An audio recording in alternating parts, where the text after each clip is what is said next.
it's painful to understand how much of what you're doing isn't productive. So I'll give you an example. So I've done this a couple of times with classrooms full of students. Usually when I'm lecturing about career development, say, okay, how much time do you waste? So then I get the class to vote. How many of you waste 10 hours a day? It's like 10% of the kids will put up their hands. And it's interesting because I don't define what constitutes waste.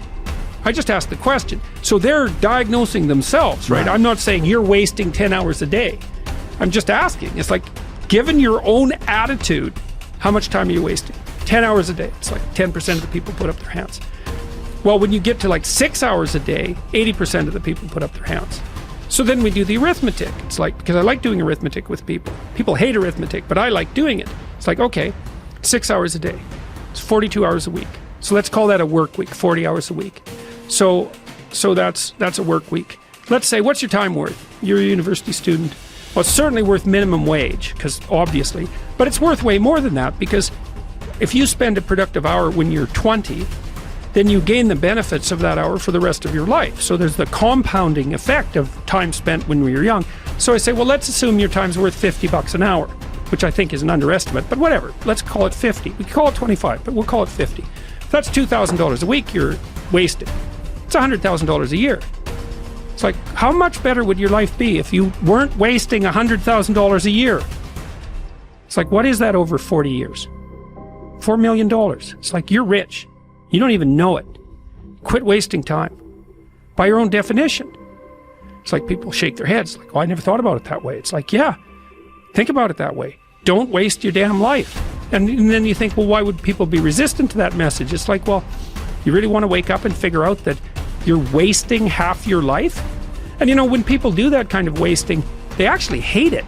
You know, and I've had lots of people come to my clinical practice who were chronic procrastinators.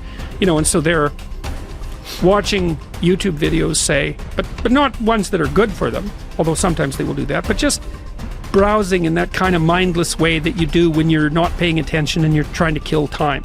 And people doing that, they feel bad, they get depressed, they feel anxious, they can't get away from it, they feel kind of quasi-addicted. That's what they're saying about social media now. It's a huge issue with young kids. Absolutely, but there's this feeling of kind of internal rot and corruption that goes along with it. It's like, yeah, well, you're wasting your life. It's like, so it's painful. It's painful to recognize that. Then it's painful to think, oh my God, look how undisciplined I am. I don't know anything. I can't use a schedule. I can't stick to a calendar. I don't have any aims. I don't know anything about the world, right? And maybe there's a part of me that's bitter because I haven't got everything already, and I'd just like to say, to hell with it. That's the recognition of the Jungian shadow. It's like, that's what makes you vicious and untrustworthy. All of that. No one wants to look at that, and no bloody wonder.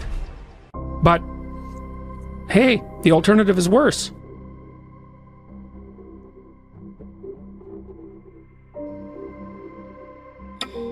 I hate it when I see young people wasting their time, wasting all this technology got, just sitting around in this world that's been created for you, that everything is instant. You all have stuff at your fingertips that can make you great. But if you could combine your technology with your parents and your grandparents' work ethic, you could be rich, man. But you cannot erase the work ethic part. There is no getting around. Ain't no elevator to the top. You got to take the stairs. The elevator don't go to the top, man. Not in the world of success. You gotta take the stairs. Y'all gotta start getting gritty, man. You gotta develop some dog in you. Most of this generation quits the second they get talked to. You did this wrong, or they get yelled at. It's so easy to be great nowadays because everybody else is, most people are weak. This is a softened generation. So if you have any mental toughness, any ability, if you have any fraction of self-discipline, the ability to not want to do it but still do it. Play the long game. Aim for legendary. Say, I want to have the guts and the grit and the acumen and the mindset and the capability and the commitment to create enduring success. Be the person who is up reading, listening to the podcast, writing in your journal, setting your goals, focusing on your intentions. As you become more successful, become more humble. As you become more successful, work even harder. As you become more successful, care even more about your product. As you become more successful, learn even more. Dedication, hard work. Dedication, hard work. I'm a one-man army. The world can go against me. I'm still come on top. I need you to go harder than you've ever gone before. I need you to be more dedicated than you've ever been before. Life's one big fucking head game. You play with yourself. If you lose, it's because you allow life to get in your fucking head. It's you. You've got to make it your personal business to make it happen. And you've got to resolve within yourself that I'm the one. I'm the one to make this happen. I'm the one to become successful. I'm the one. I'm the one. No matter how bad it is or how bad it gets, I'm going to make it.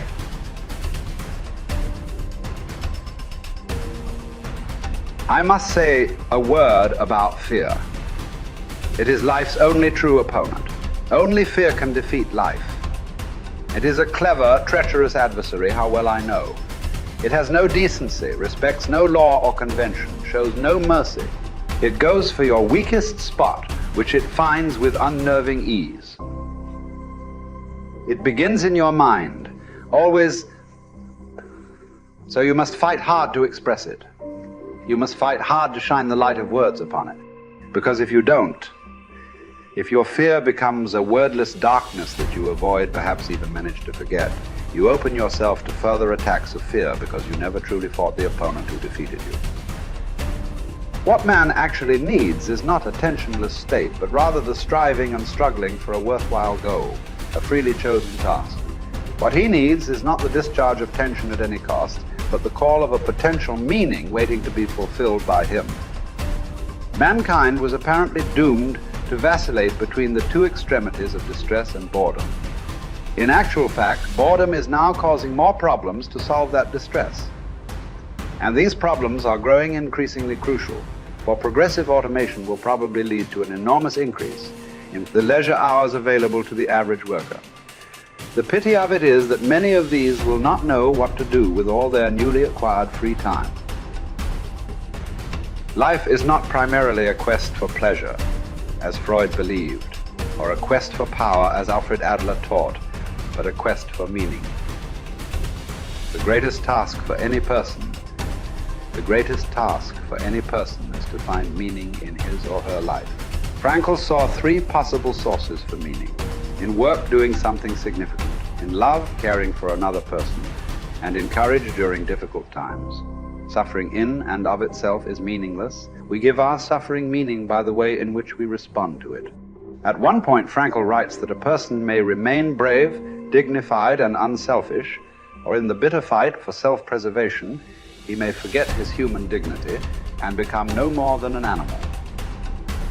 The meaning of life differs from man to man, from day to day, from hour to hour. What matters, therefore, is not the meaning of life in general, but rather the specific meaning of a person's life at a given moment. To put the question in general terms would be to the question posed to a chess champion. Tell me, master, what is the best move in the world?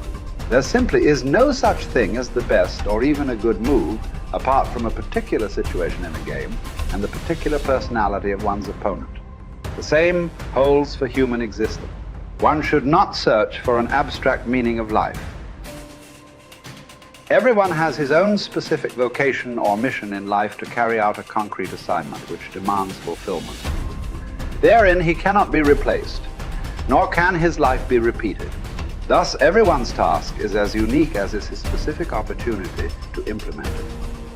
As each situation in life represents a challenge to man and presents a problem for him to solve, the question of the meaning of life may actually be reversed. Ultimately, man should not ask what the meaning of life is, but rather he must recognize that it is he who is asked. In a word, each man is questioned by life, and he can only answer to life by answering for his own life.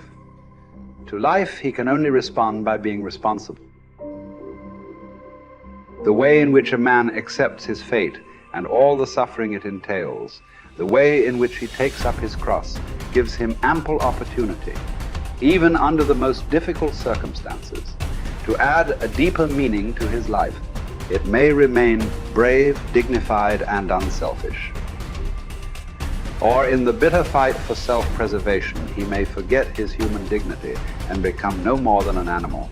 Here lies the chance for a man either to make use of or forgo the opportunities of attaining the moral values that a difficult situation may afford him. And this decides whether he is worthy of his sufferings or not.